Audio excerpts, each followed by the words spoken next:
Pernah kepikiran nggak sih apa yang bikin seorang pemimpin itu jadi hebat atau sebaliknya jadi mengerikan? Nah, kali ini kita bakal membedah sebuah buku menarik dari Andrew Roberts yang mencoba menjawab satu pertanyaan besar dengan membandingkan dua tokoh paling penting di abad ke-20. Ini dia pertanyaan intinya, sebuah teka-teki yang udah jadi pemikiran para sejarawan selama berabad-abad. Gimana caranya satu orang bisa mengendalikan 100 atau bahkan jutaan orang lain untuk mengikuti kemauannya? Ternyata, ada dua jawaban yang sangat kontras untuk teka-teki kepemimpinan ini. Dan untuk membedahnya, kita akan pakai Hitler dan Churchill sebagai studi kasus utama kita. Oke, mari kita mulai.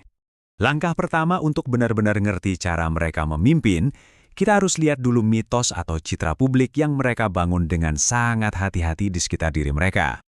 Kalau Hitler, fondasi mitosnya itu dibangun di atas Dolstos Legenda, atau gampangnya, mitos tikaman dari belakang. Ini adalah narasi kebohongan yang sangat kuat, tanpa bukti sama sekali, yang dia ulang terus-menerus untuk membangkitkan kemarahan dan rasa menjadi korban. Dan kutipan ini nunjukin dengan jelas banget gimana dia menggunakan mitos itu sebagai senjata. Dijanjiin balas dendam, dan pada saat yang sama dia memposisikan dirinya sebagai satu-satunya penyelamat bagi Jerman. Nah, citra publik mereka ini beda banget, kayak langit dan bumi. Hitler itu dengan sengaja menciptakan citra kansler rakyat yang sederhana. Sementara Churchill, dia justru menonjolkan kepribadiannya yang apa adanya. Sedikit nyentrik tapi otentik. Sekarang, ayo kita lihat gimana citra ini mereka gunakan untuk mempengaruhi orang banyak. Keduanya ini komunikator yang luar biasa loh, tapi cara mereka melakukannya, wah beda total. Hitler itu mendekati pidato kayak seorang sutradara film.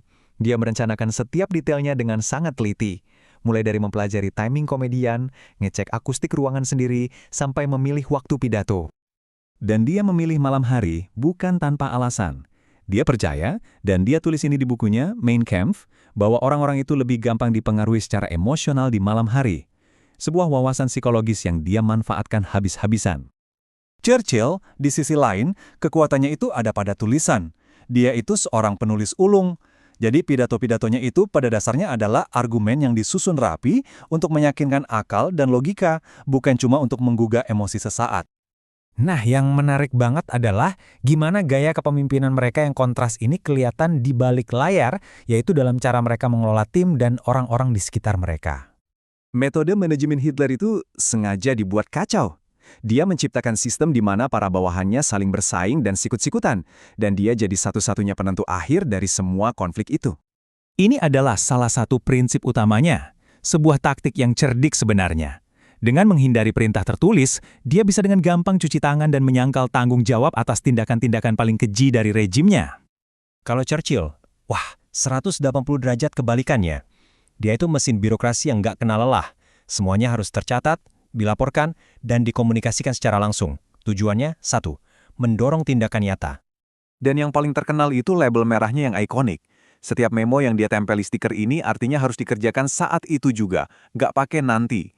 Ini jadi simbol kepemimpinannya yang sangat proaktif dan menuntut urgensi tinggi. Oke, jadi kalau kita tarik benang merahnya, semua perbedaan yang kita bahas tadi itu bermuara pada dua model kepemimpinan yang fundamentalnya memang berlawanan. Pertama, kepemimpinan karismatik ala Hitler. Otoritasnya datang dari persepsi bahwa dia punya kualitas super.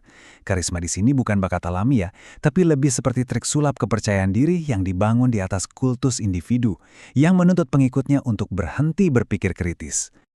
Nah, lawannya adalah kepemimpinan inspirasional ala Churchill. Otoritasnya justru datang dari kemampuannya berargumen. Dia meyakinkan orang-orang bahwa mereka adalah bagian dari sebuah perjuangan sejarah yang besar dengan cara mengapresiasi intelektualitas dan rasa tanggung jawab mereka. Seperti yang diamati oleh Dwight Eisenhower, gaya Churchill itu, ya, gaya seorang demokrat. Beda dengan diktator, dia bisa menerima perbedaan pendapat. Kalaupun dia kalah dalam sebuah debat keputusan, dia tetap akan mendukungnya dengan sepenuh hati.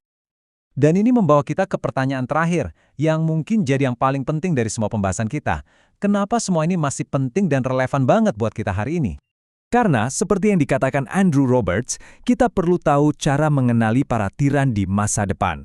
Satu hal yang pasti, lain kali mereka nggak akan datang dengan penampilan yang sama. Memahami teknik-teknik ini, memanfaatkan keluhan, membangun persona palsu, menuntut keyakinan buta, adalah pertahanan terbaik kita melawan tirani di masa depan.